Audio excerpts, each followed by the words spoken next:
Good morning, everyone. Come on in, take a seat. I can see the crowd is pouring in, coffee cups in hand.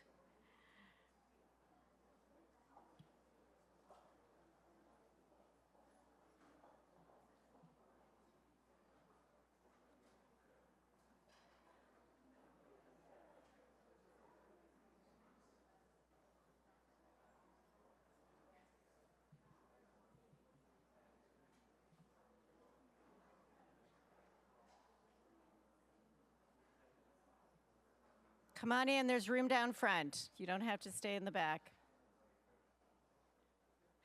Good morning. My name's Deirdre D'Albertis. I'm Vice President and Dean of the college, and I have the tremendous pleasure of being the first person to greet you today and to welcome you to the Hannah Arendt Center's 17th annual conference. Just think about that for a minute. This is the 17th year this gathering is happening. And for those of you who have long attended the conference, please allow me to welcome you back to Annandale-on-Hudson. And newcomers, we are delighted to greet you and to share the fellowship of this very special gathering. In particular, I would like to welcome alumni who are back as part of the Friends of the Hannah Arendt Center, and undergraduates, such as the amazing students we just heard from the conservatory. Let's give them a round of applause once again.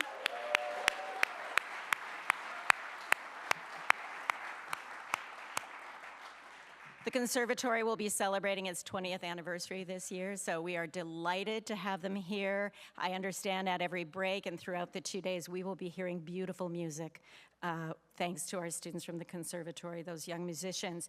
I want to welcome all of the undergraduates from Bard College, both from Annandale, but also our high school early colleges. Now I understand, let's hear for the high school early colleges. We have BSEC students from Manhattan. Where are the Manhattanites? Okay. And the Bronx, do we have some people from the Bronx in the house? And students from our BSEC group from Poughkeepsie and Hudson. So welcome to you all. We also want to welcome students from Dalton and Grace Church. I don't know if you all are here yet. Welcome. And also Dutchess Community College and Marist College, our Hudson Valley neighbors. And to everyone, our friends and neighbors who join us today and tomorrow in this collective work of inquiry. You are engaged participants and interlocutors. We welcome you to the conversation. We welcome also our presenters, our speakers, our visiting scholars, our global audience.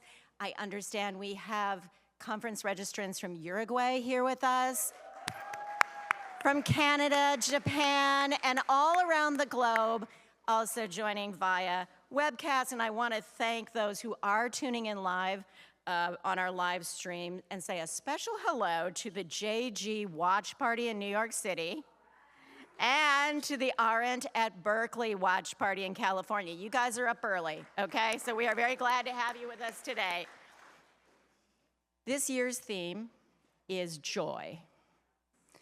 Joy. I'm going to say it again, it's joy. Loving the world in dark times. What is joy? According to the OED, it's a vivid emotion of pleasure arising from a sense of well-being or satisfaction, the feeling or state of being highly pleased or delighted, an exaltation of spirit, gladness, and delight. Joy. And this is a hard time to be feeling joy.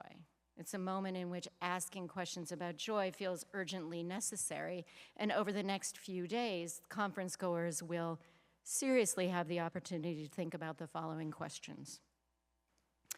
Is joy possible without a belief in God or some higher power? Are the humanities and the arts a meaningful pathway to joy? I'm an English professor, so you know my answer to that one. Is the cultivation of joyfulness in dark times an abdication of responsibility? Does joy offer an antidote to the loneliness and purposelessness of modern life. Above all, we ask, where does joy touch us today, and how can we nurture it? There could be no more timely moment for us to engage with one another around the mysteries of joy, the paradoxes of joy, because these are times that test our capacity to feel love, not only in spite of, but because of the darkness that so often surrounds this most fleeting and beautiful of human experiences. And it gives me joy, in closing, to thank the outstanding team that makes this conference possible. Christine Gonzalez-Stanton, Executive Director of the Hannah Arendt Center.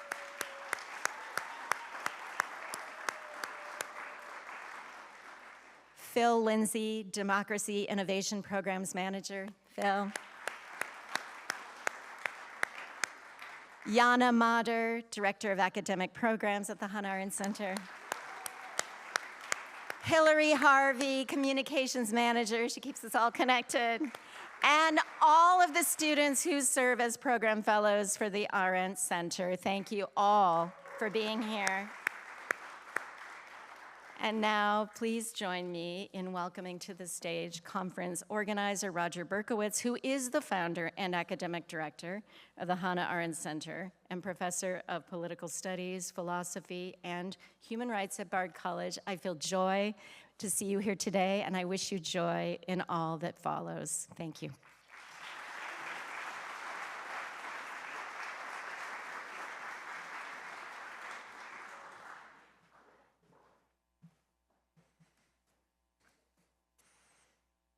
Thank you, Deirdre.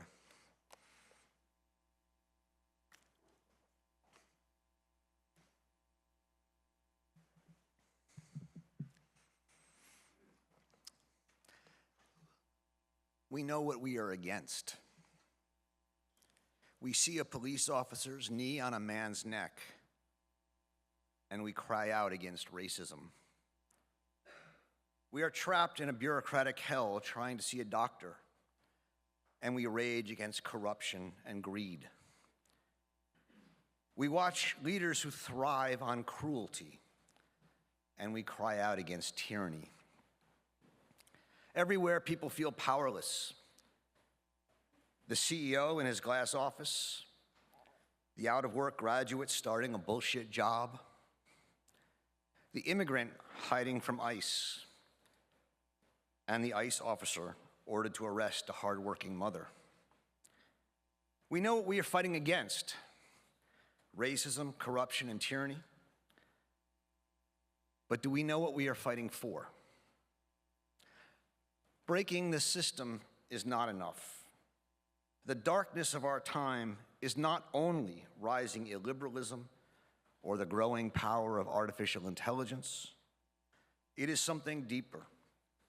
A spiritual flattening, a quiet suffocation of the human spirit. Efficiency has replaced justice. Art has been reduced to politics. Our universities have traded wisdom for metrics, profit for care of the soul. The crisis in the humanities is not academic, it is existential. We have lost faith in the idea that we share a world and that that world is worth loving. So what could possibly sustain us? And that's why I want to suggest that the answer might be joy. Joy is not the same as happiness. It is deeper, more visceral, sometimes even dangerous. Joy erupts in the passionate care, in the discordant harmony of Beethoven's late sonatas that touch our soul, in the moment of grace when a once wayward child falls into your arms. Happiness satisfies, joy unsettles. We can be happy when we pass an exam, get a promotion, or finish writing a book. But joy is something else entirely. It breaks through the skin of the everyday, flooding us in a timeless eternity. The delight it brings touches what is ineffable, even infinite. Joy is the fleeting sense that we are drawing closer to what we most desire, even as it eludes us.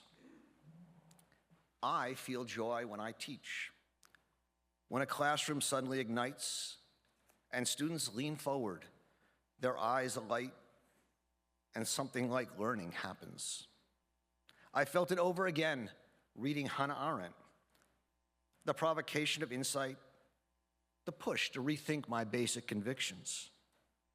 Joy breaks over me when I'm walking in the park with a friend and realize that friendship, more than anything else, is a momentary outbreak of freedom.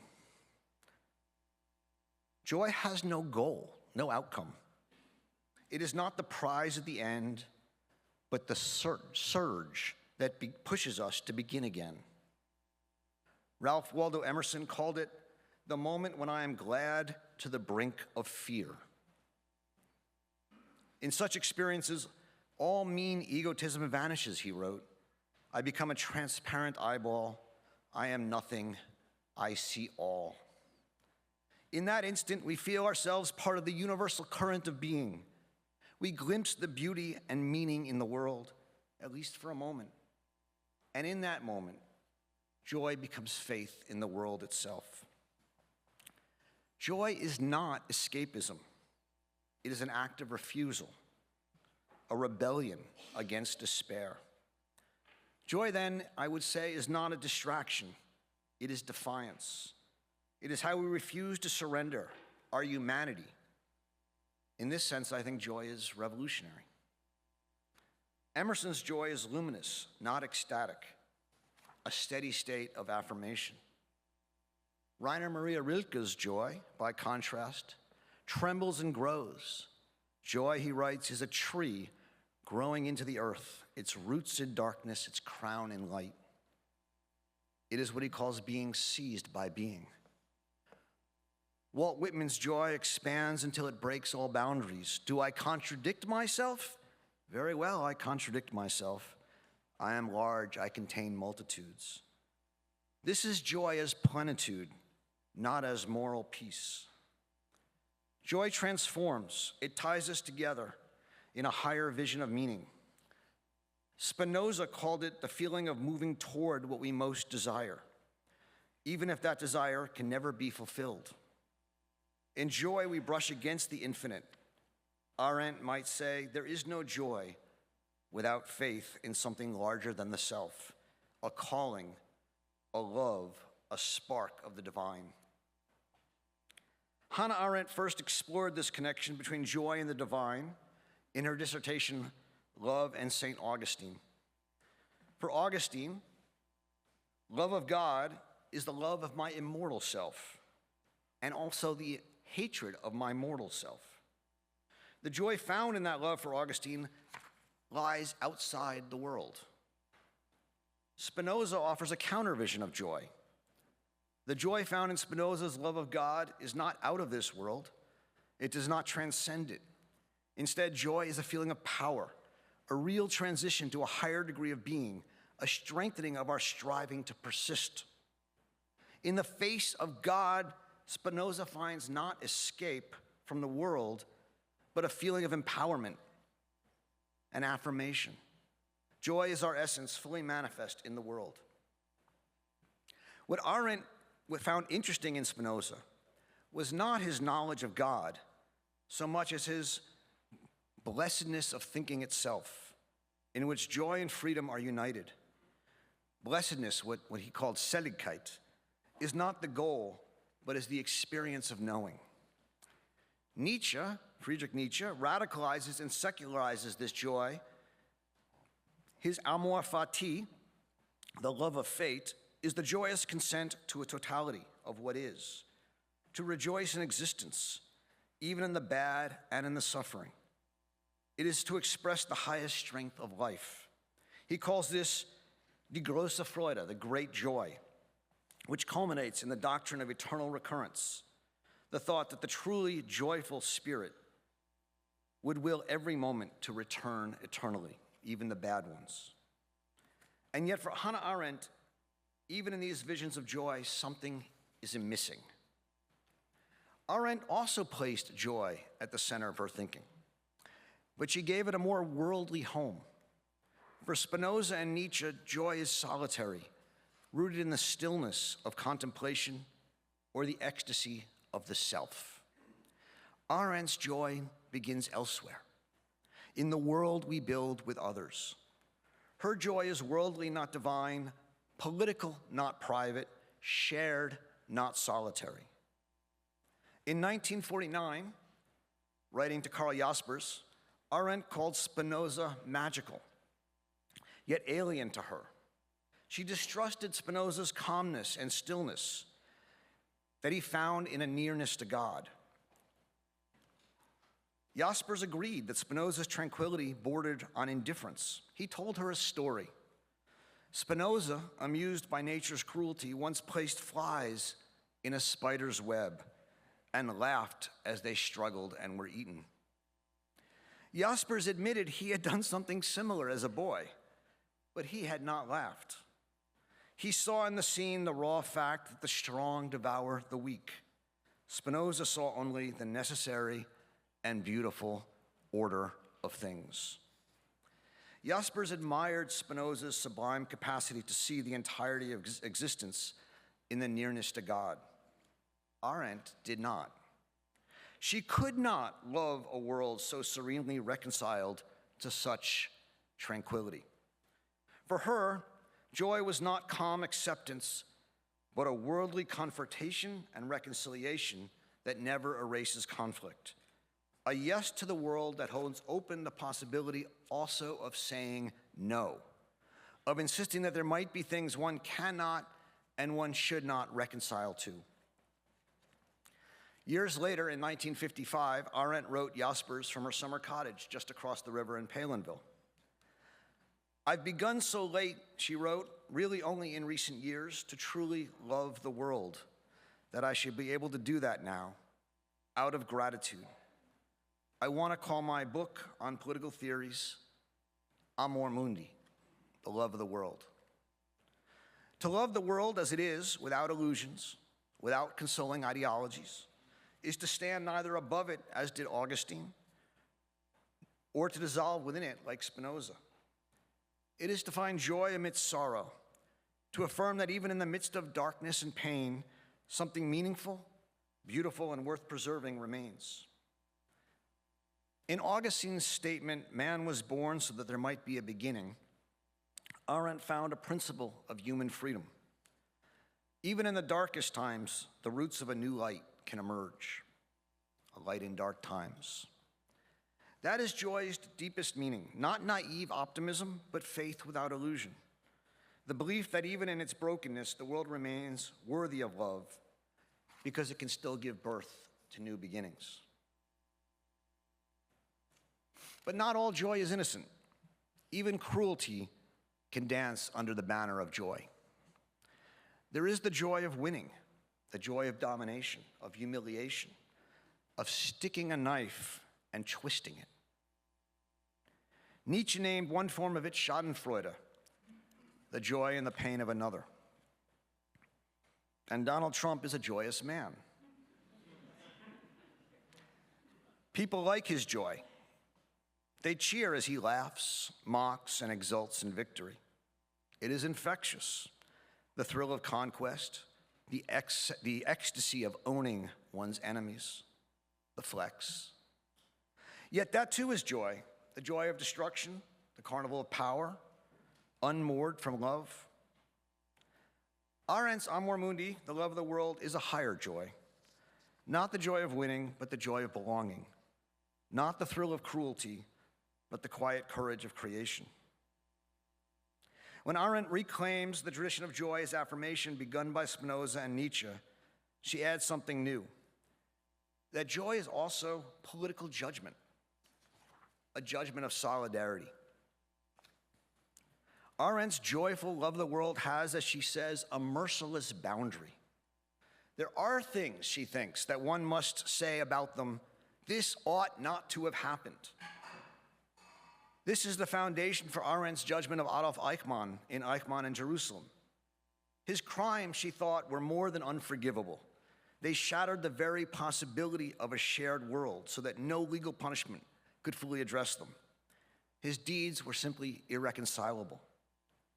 Eichmann, she concluded, must die not from vengeance and not from a refusal of forgiveness, but from a fidelity or solidarity with the world itself.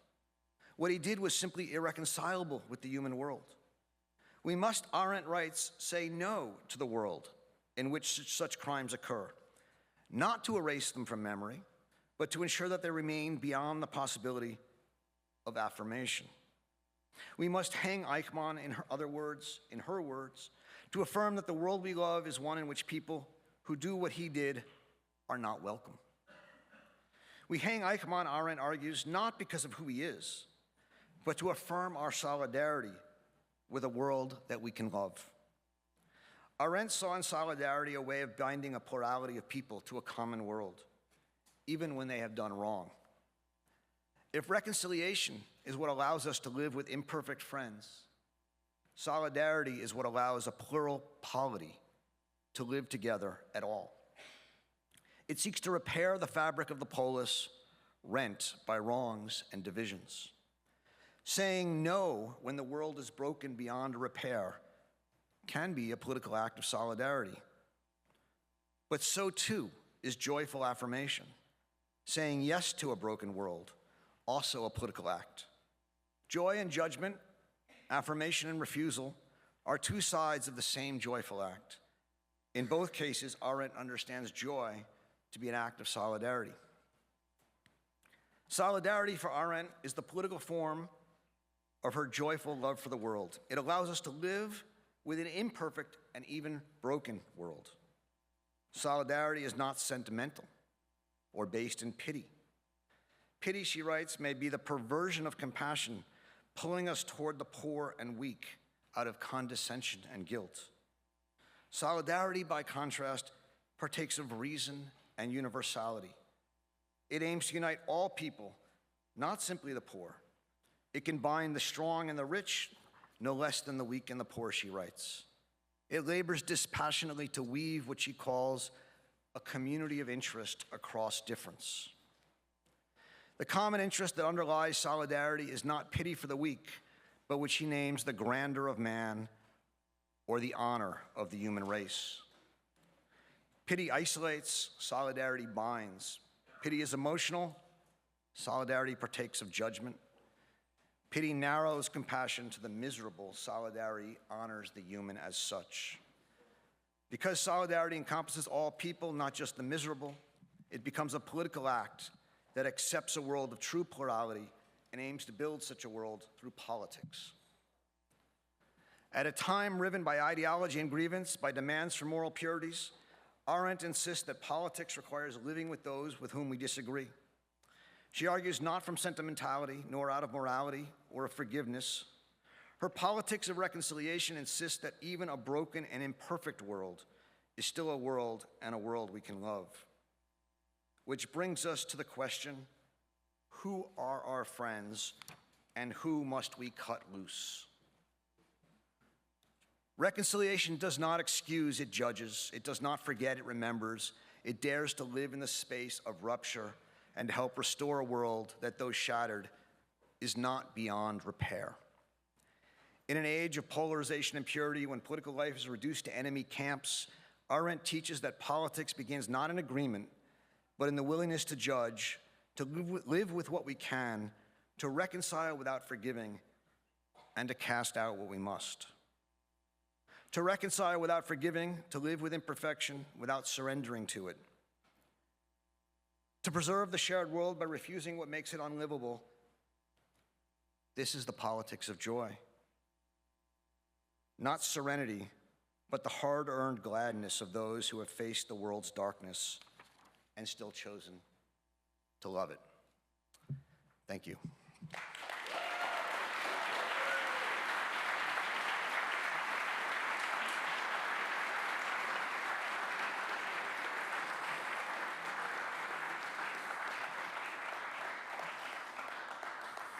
Thank you. So when I decided to,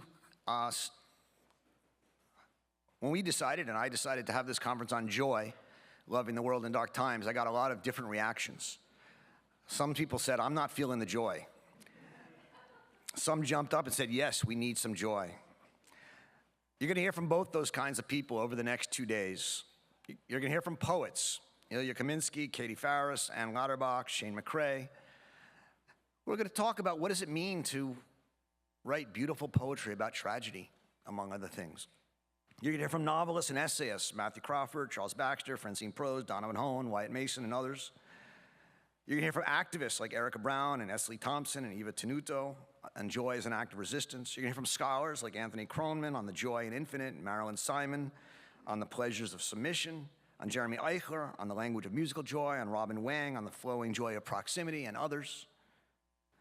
All of us and all of these people are going to ask how, at a moment when pessimism abounds and reality is abandoned for fantasy, how can we experience joy in these dark times, and why does that matter? Our first speaker is someone that many of you know. Teju Cole is a novelist, essay, and photographer. He's written many novels, Open City, which the first one I read, and I think his first one many of you have read. A number of people came up to me and just told me it was their favorite book today, so it's really nice to hear. Tremor, Every Day is for the Thief, also XA Collections. He's won many awards. Penn Hemingway Award, the International Literatur Prize, the Wyndham Campbell Prize, and many others. He's an elected fellow of the American Academy of Arts and Sciences, was for many years, or a number of years, a distinguished writer here at Bard College, where I got to know him, and that was a real pleasure and honor for me.